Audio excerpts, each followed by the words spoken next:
día vamos a comenzar con los protozoos. Recuerden, ¿no es cierto?, que habían dos grupos de parásitos, que son los metazoos, y otro grupo que son los protozoos. Y dentro de los metazoos, ¿no es cierto?, aquí tenemos, ¿no es cierto?, a los platelmintos,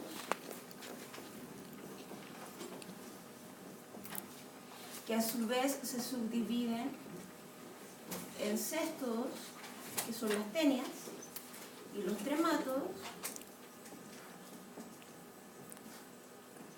y también tenemos, ¿no es cierto?, a los nemátodos y los artrópodos.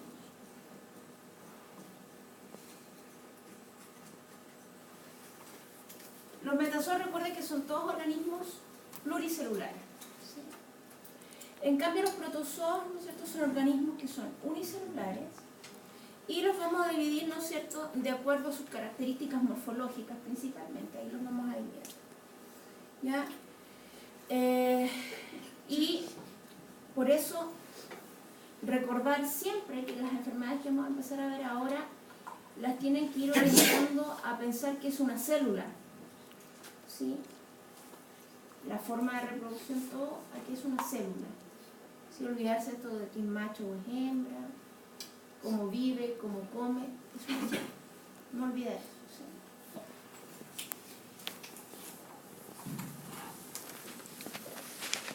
Aquí vamos a ver hoy día la definición, ¿no es cierto?, de los tipos de relaciones biológicas que hay, la forma, medios de locomoción, tipos de reproducción principalmente. ¿Qué son los protozoos? Como yo les mencionaba, ¿no es cierto?, son organismos que son unicelulares, una célula, ¿sí? Obviamente son eucariontes, como ustedes ya saben, y pertenecen a este gran subreino denominado protista. Ustedes vieron en zoología que había también protozoos que son de vía libre, y obviamente tenemos otros que son de vía parasitaria, que son los que vamos a abordar, ¿no es cierto?, en su mayoría aquí en esta asignatura. Los protozoos, recuerden que establecían relaciones biológicas, ¿sí? Recuerden que tenemos asociaciones biológicas de igual especie y distintas especies, eso lo habíamos hablado. Y las que son de distintas especies, ellos, ¿no es cierto?, tienen qué tipo de relación biológica. Vida libre, que son los que ustedes pudieron ver en zoología, ¿no es cierto?, Paramecium y la Euglena. Simbiontes, ¿no es cierto?, comensales, y obviamente lo que nos interesa a nosotros, que son los parásitos. Dentro de su forma, vamos a ver, ¿no es cierto?, que presentan organelos, muchos de ellos, de locomoción, como son, ¿no es cierto?, los ciliados, que obviamente tienen cilios, ¿ya? Y además presentan un macronúcleo y un micronúcleo, que para graficarlo de manera, ¿no es cierto?, sencilla, las funciones que tienen, una, ¿no es cierto?, es funcional de la célula, y la otra, ¿no es cierto?, que va a ser reproductiva. El resto de los protozoos, ¿no es cierto?, el resto de los protozoos tiene cromatina nuclear, que es normal, ¿no es cierto?, o dispersa en algún modo. Dentro de los medios de locomoción se aprecian aquí, ¿no es cierto?, los cilios. Esta es una fotografía microscopía por barrido que son bastante bonitas. Que ahí se observa completamente, ¿no es cierto?, la célula cubierta por estas estructuras, ¿no es cierto?, que son los cilios. Los flagelados presentan flagelos, en este caso es una yardia como ejemplo, ¿ya?, todo el cuerpo celular y estas estructuras que sobresalen, ¿no es cierto?, del cuerpo que corresponden a los flagelos. Las amebas, nosotros vemos solamente una, que es patógena, y aquí, ¿no es cierto?, lo que se observa son estas prolongaciones citoplasmáticas que van cambiando, ¿ya?, que corresponden a los pseudópodos. Y también se les denomina membrana ondulante, a lo que se presentan en algunos estados de los tripanosomas, que en realidad no olvidar, ¿no es cierto?, que los tripanosomas también son protozoos flagelados, pero este flagelo sufre una transformación que no queda libre como tal, como en el caso, por ejemplo, que se ve en la fotografía de la Giardia, sino que perdón, atraviesa la célula y forma esta membrana ondulante, ¿no es cierto?, característica del trypanosoma, que hace clasificarlos de una manera distinta según su forma. Ahora, vamos a ver que también los protozoos se van a clasificar según su estado, forma. ¿Sí? Principalmente lo vamos a ver en los protozoos entéricos, porque obedece, ¿no es cierto?, o esta definición que vamos a ver al menos en esta clase, corresponde a los protozoos enteros. ¿Por qué? Porque vamos a ver que ellos, una parte del ciclo biológico se encuentra en el interior del intestino, y para poder ser transmitidos de un hospedero, ¿no es cierto?, enfermo o uno susceptible, requieren salir del organismo. Y obviamente como una célula, ¿no es cierto?, no pueden salir y adoptan formas biológicas diferentes. ¿Sí? Ahora, vamos a reconocer dos tipos principalmente en los protozoos entéricos. Uno que corresponde a la forma vegetativa y el otro que corresponde al estado o forma de latencia.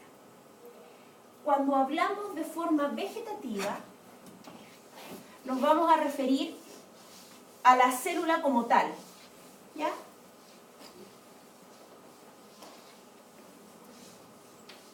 Y cuando hablamos de estado de latencia, o también se le puede denominar de resistencia, que es lo mismo, un sinónimo, nos vamos a referir a el estado, ¿no es cierto?, que generalmente sale fuera del intestino y que lo podemos encontrar, ¿no es cierto?, en las deposiciones o contaminando el medio ambiente. ¿Se entiende la diferencia? ¿Sí?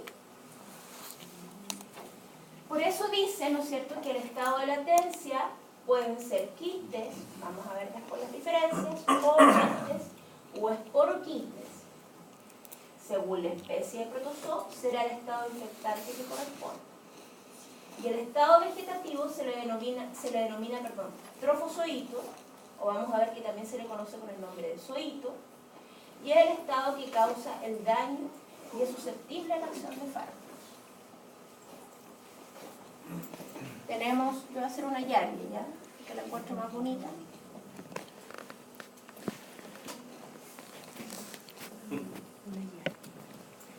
Este es el protozoo, la célula. Por lo tanto, a este estado le vamos a denominar trofozoito, zoito o estado vegetativo. ¿Sí? Son todos sinónimos. Cuando la Giardia sale del organismo, ¿ya?, vamos a ver cuál es el ciclo biológico, obviamente no puede sobrevivir, porque estamos hablando de una especie que es parásito. Ya sabemos que no puede sobrevivir fuera, ¿no es cierto?, del organismo. Requiere transformar, ¿no es cierto?, ese estado biológico en algo que le permite resistir las condiciones medioambientales que son bastante desfavorables en comparación a las del interior del organismo. Entonces, por lo tanto, Giardia, ¿no es cierto?, se transforma, o en realidad desarrolla, van a ver que lo mismo sucede con las bacterias también, estados de resistencia, que también son conocidos como estados de latencia, o que en la mayoría de las enfermedades entéricas corresponde también este estado de latencia al estado infectante. Recuerden que la definición de estado infectante es aquel estado del parásito que toma contacto con un hospedero susceptible y puede desarrollar la enfermedad. ¿Sí? ¿Ya? Y si se dan cuenta, corresponde al mismo individuo, pero en un estado, ¿ya?, morfofuncional o biológico diferente. ¿Por qué? Porque esta cápsula protectora, ¿ya?, que se produce en el momento, ¿no es cierto?, de la enquistación, que así se le denomina, ¿no es cierto?, le va a permitir resistir las condiciones medioambientales, porque está en el medio ambiente. Aquí está como parásito, a nivel intestinal. Sí. Ahora, a este estado de latencia, ¿cómo le vamos a denominar? Van a haber distintos nombres. También, por favor, les pido que se saquen el chip de que cuando uno habla de quiste se imagina un quiste sinovial, un tumor, ¿no es cierto?, innatamente. Le vamos a denominar quiste porque es una forma de resistencia, ¿Qué hace? Es que la célula, ¿no es cierto?, cuando ve que las condiciones ambientales al interior del organismo que está parasitando son desfavorables, como por ejemplo un aumento excesivo en la población, ¿no es cierto?, del parásito, ¿ya? Que por consecuencia, porque estamos hablando de una enfermedad entérica, ¿qué pasa cuando hay inflamación en el intestino y hay una sobrepoblación de agentes infecciosos? Diarrea. ¿Ya? Imagínate que tú soy un protozoo, ¿ya? Desnudo, una célula, sin maquinaria, ¿no es cierto?, para poder defenderse. ¿Qué hace la diarrea? Te arrastra. ¿Ya?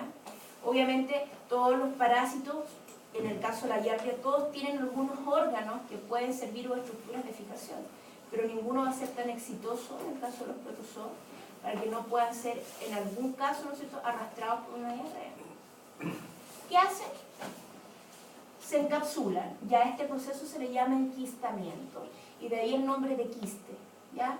¿Qué es eso, no es cierto? Producir distintos tipos, ¿no es cierto?, de moléculas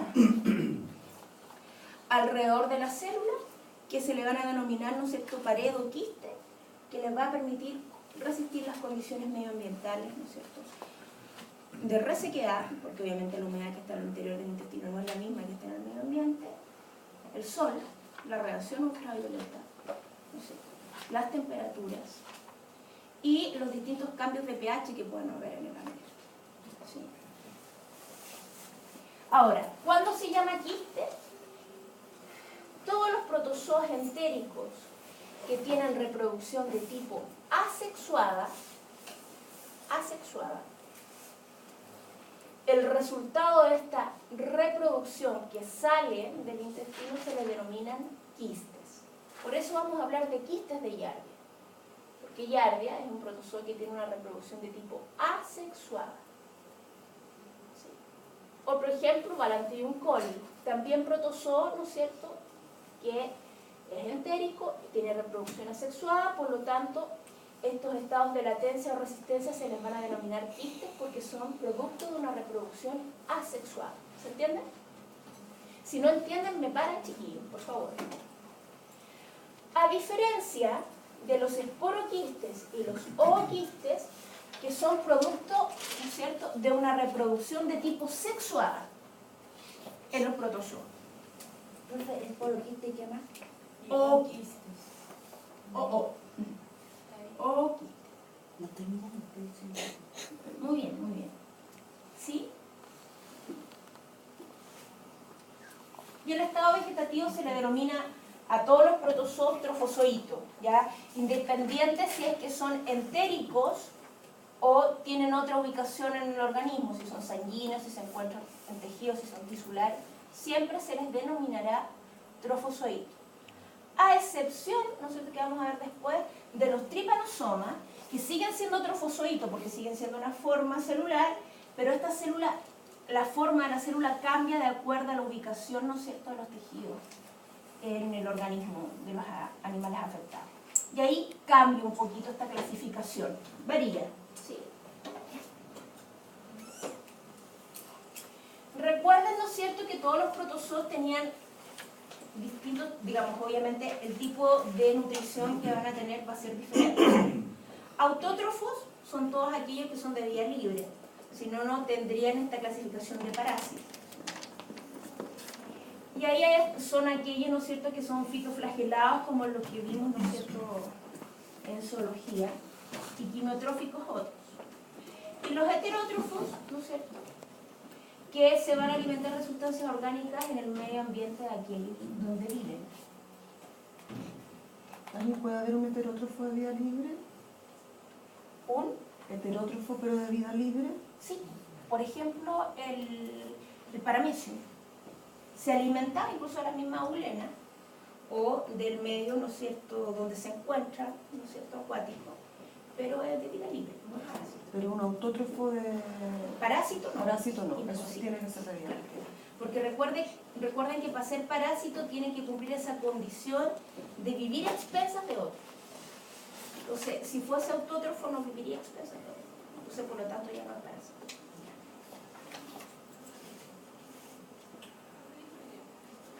Y, ¿no es cierto?, hay distintos tipos de nutrición.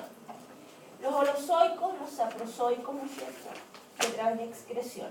¿Qué quiere decir? Que se pueden, ¿no es cierto?, alimentar, ¿no es cierto?, por fagocitosis, ¿no es cierto?, a través de un citopigio, que es una estructura permanente por donde ingresan, ¿no es cierto?, sustancias, a través de pinocitosis, que son todos mecanismos por ustedes ya conocidos, ¿no es cierto?, de las distintas células.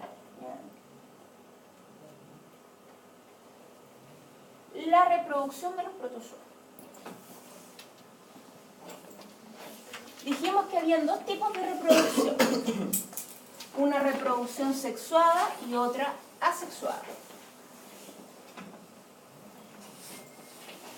La reproducción asexuada hace relación a que la célula madre que va a dar origen a las células hijas son idénticas o comparten las mismas características genéticas a cuál célula que les dio origen. ¿Sí? Cuando hablamos de reproducción sexuada, estamos hablando de individuos, ¿no es cierto?, que comparten características genéticas. No es que haya un protozoo macho y un protozoo hembra, ¿sí?, sino que siguen siendo organismos unicelulares, ¿no es cierto? Aquí no tenemos diferenciación sexual porque, recuerden, vuelvo a decir, son células, ¿ya? Pero cuando nos referimos de reproducción sexuada es porque hay intercambio de material genético. Nosotros somos individuos de igual especie, ¿no es cierto? Y al tener una reproducción de tipo sexuada, intercambiamos material genético dando origen a individuos con características completamente distintas. Lo mismo pasa en los protozoos. La diferencia con nosotros es que nosotros somos, ¿no es cierto?, no somos organismos unicelulares, ya somos mucho más complejos. Pero, ¿no es cierto?, en el caso de los protozoos, cada uno tiene características genéticas distintas. Lo mismo van a ver que puede ocurrir con las bacterias, que incluso de ahí viene, ¿no es cierto?, el riesgo de producirse en algunas enfermedades resistencia a los antiparasitarios, porque distintas cepas de una misma especie tienen características genéticas distintas y que en ciertas circunstancias, ¿no es cierto?, las comparten y se van haciendo más resistentes a ciertas condiciones ambientales donde habitan por lo general. Dentro del tipo de reproducción asexuada se describen varias. Fisión binaria, que es la más frecuente de encontrar, igual que la fisión múltiple. Y también está la endodiogenia y la endopoligenia. Vamos a ver cuáles son las pequeñas diferencias entre una y otra.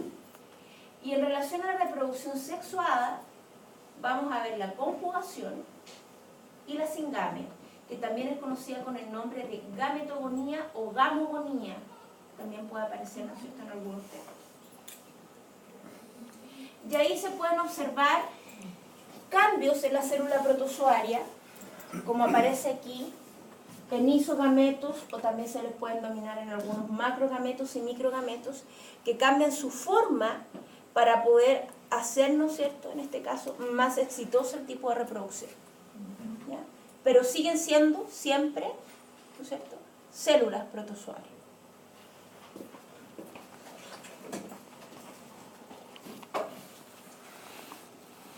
Fisión binaria, la más sencilla. Ahí se observa claramente, ¿no es cierto?, una célula protozoaria que comienza una división, ¿no es cierto?, celular, multiplica, ¿no es cierto?, su núcleo o la cantidad de material genético, dando origen, o en realidad multiplica o divide, ¿no es cierto?, o replica cada uno de los organelos celulares también, dando origen, ¿no es cierto?, a dos células idénticas.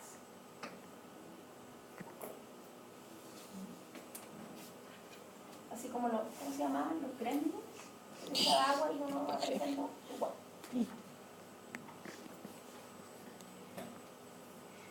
La fisión múltiple es exactamente igual que la anterior, pero aquí la única diferencia es que hace que el proceso, ¿no es cierto?, reproductivo de los protozoos sea un poco más exitoso. Aquí me refiero, que si ustedes pueden ver, una célula madre da origen a muchas hijas. Por lo tanto, la colonización del órgano blanco afectado, ¿no es cierto?, va a ser mucho más rápida. porque obviamente este tipo de reproducción es más eficiente. ¿Ya? Por ejemplo, en el caso del esquema, ¿no es cierto?, de una célula madre da origen a 6 hijas, y cada una de esas hijas va a dar origen a 6 más, y así sucesivamente, haciendo, ¿no es cierto?, el proceso infeccioso más efectivo.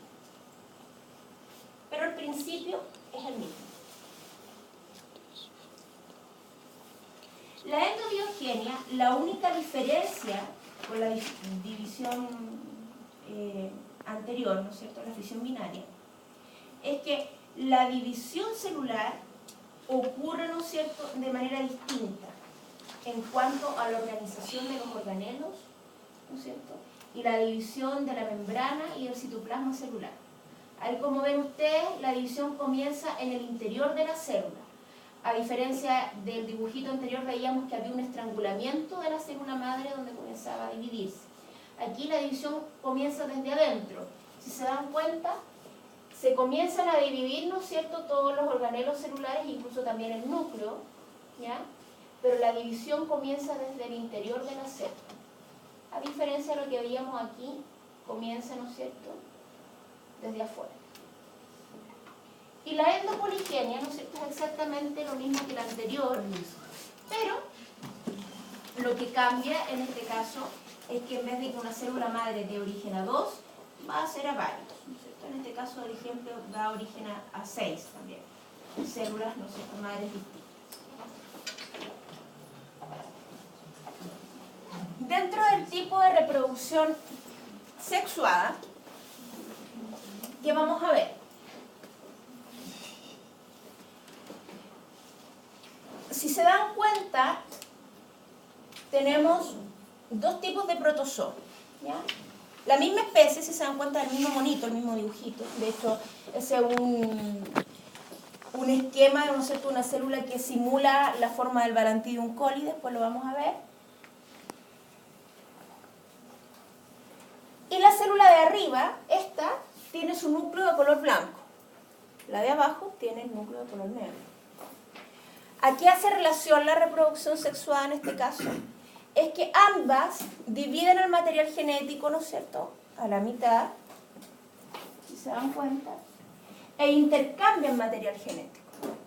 Por lo tanto, como resultado, quedan individuos con características genéticas distintas a lo que la originaron.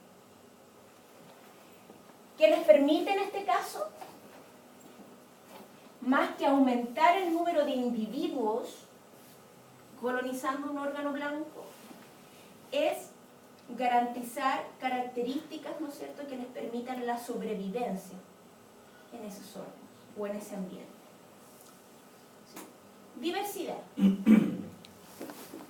Ustedes saben que las especies, entre más diversas genéticamente sean, más exitosas son en su sobrevida. Ese es el principal objetivo, ¿no es cierto?, de este mecanismo. En este caso, resistencia al antiparasitario. Podría ser resistencia al antiparasitario, más resistente a las condiciones climáticas. Por ejemplo, tengan la seguridad que las cepas de parásitos chilenos, ¿no es cierto?, son mucho más resistentes a las condiciones de temperatura y humedad ambiental que las que podemos encontrar en Brasil, siendo las mismas especies. ¿Por qué? Porque los niveles de humedad en este país son bajísimos. Tenemos un país, ¿no es cierto?, con un ambiente muy seco, sobre todo en verano. Altas temperaturas y seco, seco, seco. En cambio, por ejemplo, países más tropicales, ¿no es cierto?, Centroamérica, Argentina, no más que vayamos para el lado, ¿no es cierto?, los niveles de humedad son altísimos. Altas temperaturas igual, incluso superiores a las que podemos encontrar en nuestro país, pero la humedad mucho mayor, ¿no es cierto?, sobre el 40-50% a veces, ¿ya? ¿Qué hace eso? Es que obviamente estas estructuras de resistencia, esta célula que sale envuelta al medio ambiente, dura más tiempo.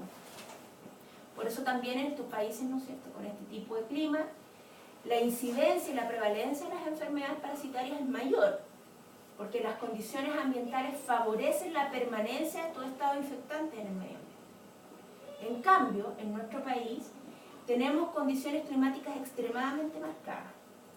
Invierno muy marcado, verano muy marcado, primavera muy marcada. Recién ahora, hace 3 años, 4 años atrás, se nos comenzaron a un poco desordenar, ¿no es cierto?, las estaciones climáticas. pero en general las temperaturas no varían mucho. ¿Ya?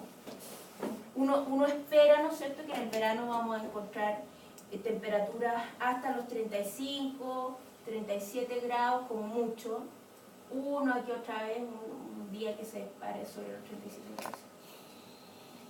Y con niveles de humedad, ¿no es cierto?, que no sobrepasan los 15, 20 grados, ¿no es cierto?, grados de humedad. Entonces, es claro que nuestros parásitos, ¿no es cierto?, tienen condiciones, ¿no es cierto?, que les permiten resistir estas adversidades climáticas.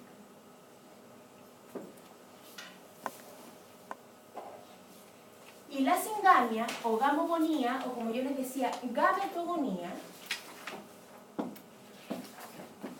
se parece o es homologable, ¿no es cierto?, a una fecundación, sin ser lo mismo.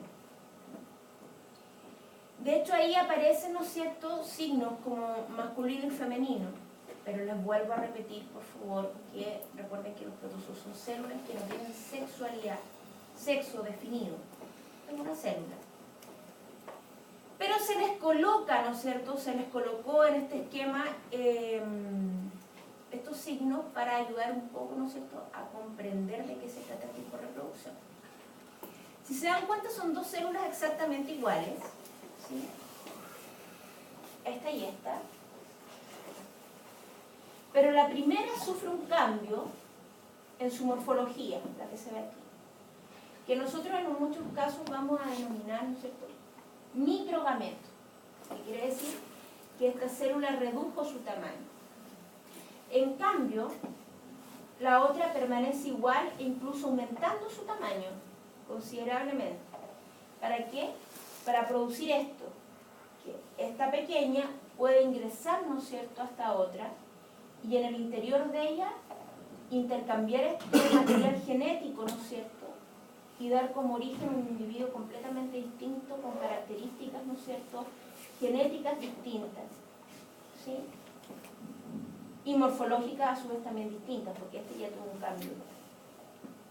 Y en este caso, por lo general, es lo que nosotros vamos a ver en el grupo de los apicomplexas, este tipo de reproducción sexual, que los hace extremadamente exitosos en el cambio de información genética. Y por lo tanto ahí vamos a ver que va a ser un dolor de cabeza para los que decían trabajar, ¿no es cierto?, en animales de producción, sobre todo en aves, que hay que estar cambiando cada cierto tiempo, ¿no es cierto?, los antiparasitarios, los coccidicidas, ¿no es cierto?, justamente por esta cualidad, ¿ya?, que cambian, ¿no es cierto?, información genética de manera muy eficiente y muy rápida, incluso, ¿no es cierto?, en periodos cortos de tiempo.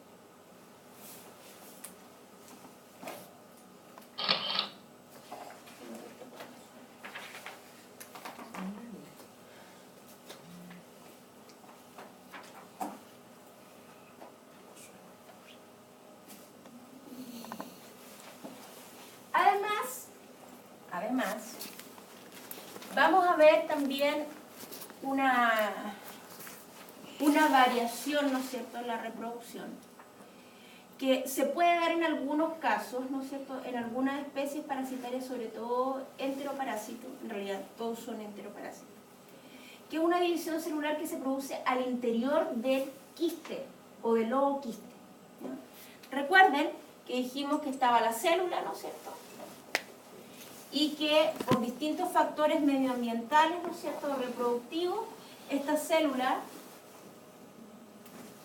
se enquistaba, ¿no es cierto?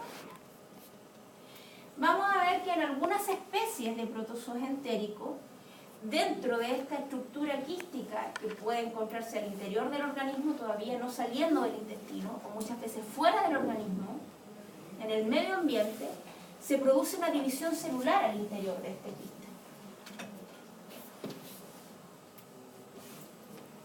que muchas veces, ¿no es cierto?, en vez de haber una célula, pueden haber dos o más. Y es lo que se le denomina, como dice ahí, ¿no es cierto?,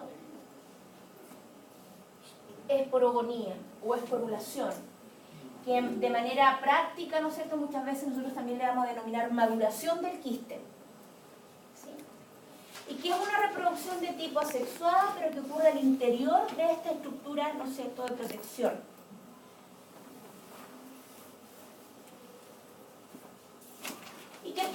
transformarse, ¿no es cierto?, en quistes o nodoquistes o en esporoquistes. Y lo que muestra, ¿no es cierto?, la fotografía es que este es un quiste parasitario, ¿ya? Y al interior hay esporozoitos. Esporozoitos porque yo les dije que la célula se llamaba ¿cuánto? Trofozoito o zoito, ¿no es cierto? Sinónimo de la forma vegetativa. Miren ahí, zoitos. Nos dice que son células, pero provenientes de este tipo de reproducción, esporo, de la esporogonía. ¿Se entiende? Y usted trajo caca de conejo la semana pasada. ¿Vieron ustedes? Yo les dije ese es un quiste de Himeria, ¿los vieron? ¿Se acuerdan? Estaba dividido así, como este.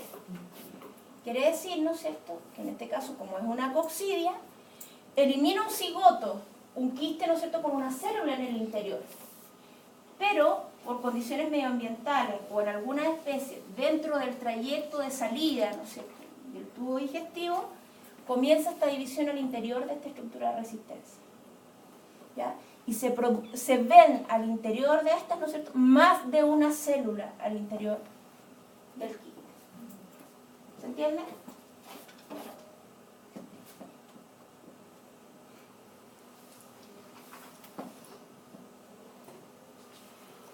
Los protozoos vamos a clasificar también según su tipo o filum, que es lo mismo. ¿Ya?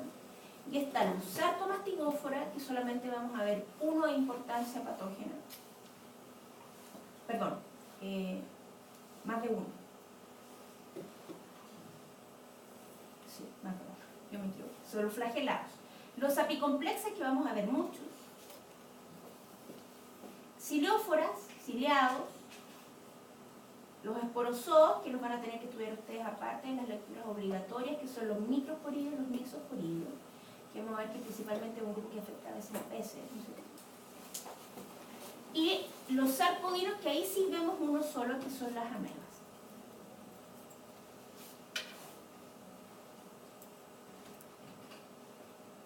Ejemplo de sarcomastigófora. Todos los tripanosomas, que los vamos a ver como que si fuese un grupo aparte, porque tienen características distintas, pero siguen siendo flagelados. Leishmania, Giardia, la tricomona, ¿no es cierto?, Histomona, principalmente. Sarcodina entamoeba es la única que vemos. Aquí hay otros ejemplos, ¿no es cierto?, Naegleria, de acantamoeba, ¿no es cierto?, muy importante para nuestro país. Apicomplexa varios, ¿no? Muchos de ellos de importancia desde el punto de vista productivo, otras de estas enfermedades importantes porque son zoonosis, que incluso, ¿no es cierto?, comprometen o producen muerte de personas.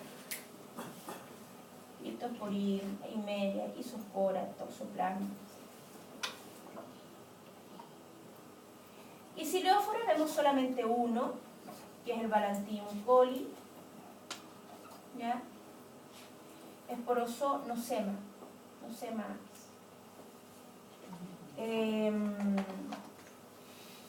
Antes como que no se consideraba, ¿no es cierto?, dentro del programa este protozoo, pero hoy en día, ¿no es cierto?, cada día ha adquirido más relevancia debido a que la producción, no sé, apícola ha aumentado considerablemente. ¿O no? Con un dolor de cabeza.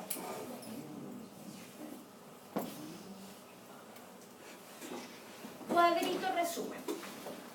Importante recordar. Por favor, les pongo con letra mayúscula que estas dos formas biológicas se dan en los enteroparásitos. Entero. Por favor, recordar eso. Para los que no vinieron a clase y cuando se juntan a estudiar, háganles, ¿no es cierto?, saber esa diferencia porque no está en la diapositiva. ¿Cómo dijo? Enteroparásitos. ¿Por qué? Porque después cuando, por ejemplo, veamos la enfermedad de Chagas, ustedes van a andar buscando el quiste del Trypanosoma cruzi. ¿Dónde está el quiste o el ooquiste del Trypanosoma cruzi? No tiene. Porque no es un enteroparásito. ¿Ya? ¿sí? O cuando veamos, ¿no es cierto?, Babese cavari, también van a andar buscando el quiste y la babese, y no, porque es un protozoo, ¿no es cierto?, que es un hemoparásito, no tiene. ¿Sí?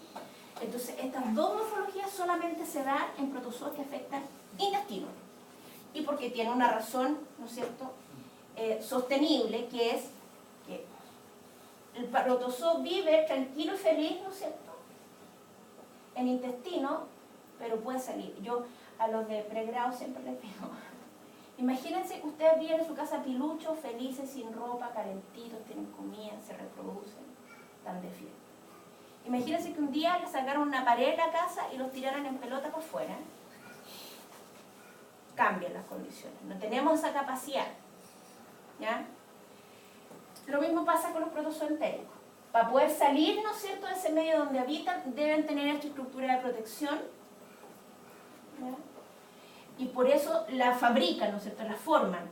¿Ya? Si no salen, como vamos a ver, por ejemplo, en el caso de Trichomona vaginalis, no, o sea, del hombre, foetus, de las vacas, ¿no es cierto?, la transmisión es sexual, de un individuo enfermo a un individuo sano. No tiene que salir del cuerpo. ¿Para qué va a tener una forma quística? El trypanosoma lo mismo. Desde la vinchuca a unos peros susceptibles. ¿Para qué se va a enquistar? Siempre está protegido. No necesita. ¿Sí? Pero los entéricos, por el mecanismo de transmisión, necesita tener esa forma de resistencia, si no, a lo contrario. No, sí. Dijo que los zoitos y los zoitos son enteroparásitos. Que no son. Sí. De nuevo, por eso el cuadro resumen. ¿Viste si es bueno que? Zoito, célula. ¿Te imaginas una célula? Imagínate. Todos los protozoos son células. Células vivas. ¿Ya? Y a esa célula, porque uno le podría decir célula protozoaria, ¿eso es correcto? Sí. Le podría decir trofozoito, ¿eso es correcto? Sí. A esa célula también le podría decir zoito, y es correcto. O uno le podría decir forma vegetativa del protozoo, también es correcto. Son todos mis sinónimos. La célula. Y esas células, al momento de salir del organismo, como no pueden sobrevivir a las condiciones ambientales externas, se enquistan, y es lo que nosotros vamos a denominar después quistes. Quistes, si son producto de una reproducción asexuada, o quistes, o esporoquistes, por lo general son producto de reproducciones sexuadas. ¿Sí? De ahí está el cuadrito. Ahora, todos los enteroparásitos tienen estas dos formas. Todos los protozoos tienen forma vegetativa. Forma vegetativa, zoito o trofozoitos. En la forma móvil, cuando el protozoo tiene órganos por movilizarse, por ejemplo los apicomplexas son inmóviles, obviamente no se van a poder mover, pero si hablamos de un flagelado, él sí, él tiene la capacidad de desplazarse. Entonces, profe, en el caso de las formas vegetativas, los trofozoitos, zoitos, ¿esos son los que se podrían encontrar en lesiones a órganos internos, como hígado? Sí. Por eso dice que es la forma que se mueve, porque yo soy un flagelado. Si yo estoy libre, sin estructura de contención, de resistencia, me puedo mover. Pero si me ponen en una cápsula, no me muevo. Tienen la capacidad agresora, ¿no es cierto?, directa sobre células y tejidos. ¿Por qué? Porque están sin esta estructura de resistencia, por lo tanto pueden dividirse, pueden reproducirse. Ustedes se reproducen con ropa o sin ropa. Sin ropa. Ellos igual. ¿Ya? Se alimentan de esta forma. Por eso causan daño. Recuerden que son parásitos. Entonces, tienen una acción agresora sobre las células o los tejidos donde viven, porque de ellos se están alimentando. Ese tejido es el que están rompiendo y están obteniendo energía. Y son sensibles. ¿Al medio externo? Claro que sí. Porque yo les decía, una célula, si yo la dejo en el pasillo ahí, ¿sobrevive? Claro que no. La luz del puro tubo la va a destruir. ¿A los medicamentos? Obvio que sí. Por eso nosotros damos antiparasitarios, para eliminar estos estados al interior del organismo. y también son susceptibles al sistema inmune, ¿ya? Y es la forma patógena. El trofozoito, la célula protozoaria, es la que causa el daño. En cambio, la forma de resistencia o latencia, ¿no es cierto?, corresponde por lo general también a la forma infectante de las enfermedades entéricas, ¿ya? Es inmóvil, por lo que les decía yo, está encapsulado, entonces si se mueve es porque tiene un medio de locomoción, es un transporte, ¿no es cierto?, que no es activo. La caca lo lleva, el agua lo lleva, un vector mecánico lo lleva, ¿sí? No tienen capacidad agresora, porque están ahí adentro de ese huevo, ¿no es cierto?, protegido. Y son resistentes al medio externo, porque están cubiertos, ¿no es cierto?, con esta membrana, obviamente a los medicamentos, ¿ya? Y también al sistema inmune, porque están fuera del organismo. Para poder ser susceptibles al sistema inmune tienen que estar al interior del organismo. Si están fuera, no hay nada que hacer, pues. Y son, por lo general, la forma de transmisión. ¿Sí? ¿Se entiende? Sí, Dani, pero por ejemplo, si... No sé si ocurre lo mismo porque estos son, como tú bien dijiste, enteroparásitos. No sé si funcionan de la igual manera, pero si tuvieran los huevos en el medio ambiente, en la tierra seca, que pueden durar mucho tiempo, y uno echa medicamentos, específicamente algún fungicida, antiparasitario, no sé, depende de lo que sea, ¿ahí sí va a morir? Vamos a ver que hay algunos que no resisten algún tipo de químico o sustancias. Pero por lo general, cuando estamos hablando de enteroparásitos, son bastante resistentes. Sobre todo a los desinfectantes comunes. Por ejemplo, si yo le coloco un poco de un benzimidazol, una pastilla antiparasitario arriba de una caca de perro, no se van a morir. Si le echo un chorro de cloro, hay muchos que tampoco se van a morir. ¿Ya? Tienen esa capacidad de resistir condiciones extremas. ¿Y por cuánto tiempo? Dependiendo de la especie. Es igual que las bacterias. Depende de la especie que pueden sobrevivir y según las condiciones del medio ambiente. Por ejemplo, vamos a ver en Baratillo coli, por poner un ejemplo. Hay quistes que se describe que pueden durar de 3 a 6 meses en condiciones de sequedad extrema y que incluso se describe en literatura que si uno, por ejemplo, barre o el viento levanta ese polvo o esas fecas secas, ¿no es cierto?, uno eventualmente las podría respirar y entrar al sistema digestivo. Así tan resistentes pueden ser. En cambio hay otras, ¿no es cierto?, que no duran mucho más de 3 meses, pero en condiciones de agua, ¿no es cierto?, humedad. ¿Ya? Depende de la especie. Todo depende de la especie y las condiciones ambientales. Por eso yo les hacía ese hincapié en la triada epidemiológica, que la enfermedad no siempre se presenta por la presencia del agente infeccioso. Dentro de nuestro oficio profesional, ustedes se van a dar cuenta que es clave dentro de las medidas de prevención, de profilaxis, es, digamos, tratar el medio. Bioseguridad. El medio es fundamental, ¿ya? Por eso ustedes, dentro, ¿no es cierto?, del diagnóstico, sobre todo cuando hablamos sobre todo de producción, uno observa el medio, las condiciones en las cuales vive el animal, ¿no es cierto? Porque si las condiciones cambian dentro de los parámetros establecidos, dependiendo de qué especie sea, son susceptibles a contraer enfermedades, ¿no? Por eso de ahí la importancia de los pisos elevados, ranurados, en producción cada vez más, aunque son re caros. Ahora se invierte, porque ya se dieron cuenta los productores, ¿no es cierto?, que el piso, la inversión inicial es muy cara, pero lo que te ahorráis en antiparasitarios, ¿no es cierto?, o en antibióticos, producto de mejorar esa condición ambiental, es enorme, porque estás previniendo enfermedades. Y así, sucesivamente, un montón de otros ejemplos.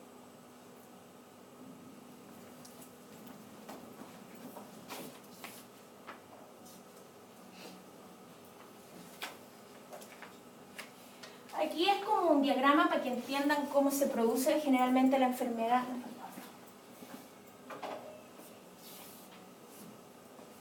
Como un resumen de lo que ya hemos visto.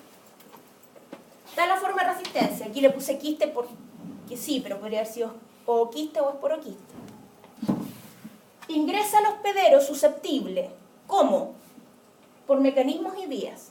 Por lo general, cuando hablamos de enfermedades entéricas, por vía oral, mecanismo orofecal o oral fecalismo, porque consumimos caca de un animal enfermo. no directamente, ¿no es cierto?, por coprofagia, pero de manera involuntaria, ¿ya?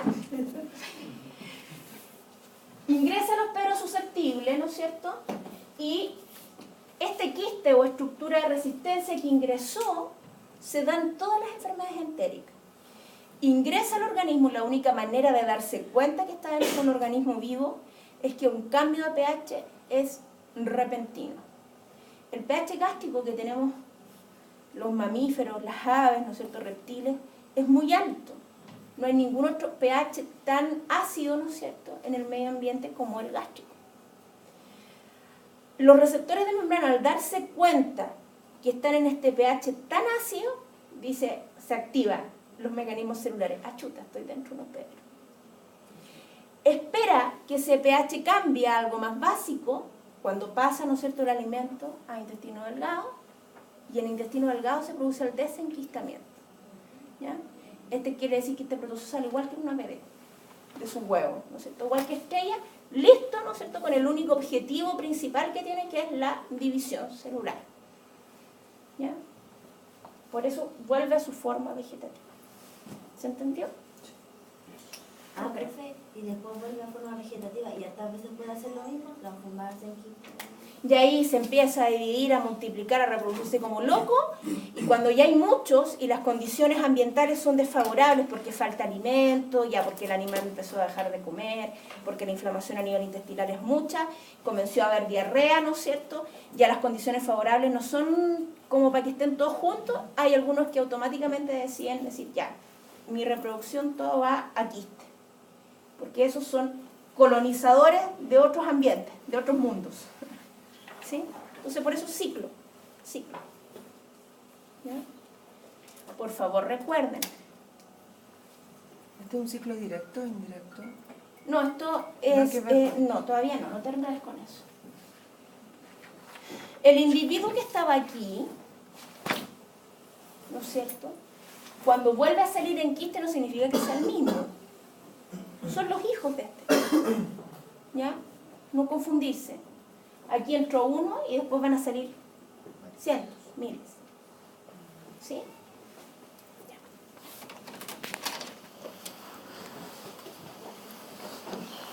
Que me pasé el recreo.